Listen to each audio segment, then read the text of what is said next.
Hello, my name is John Alex.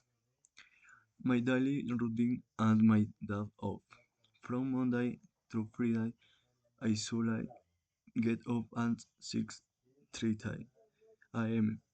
I always brew my teeth, shower, and have breakfast.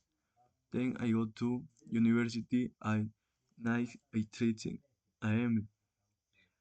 I have class in the morning and something in the afternoon.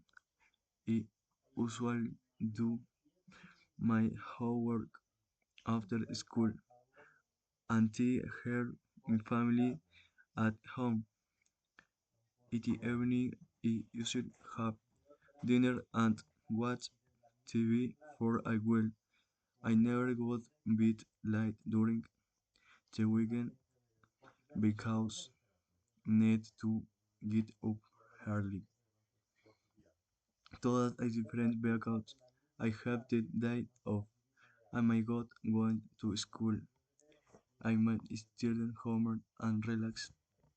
Right now I'm doing work and listening to music. Later I'm going out with my friend and tea waiting I'm more with my family. So that I might not get up early. So I feel more relaxed and happy. My Monday to Friday routine is both.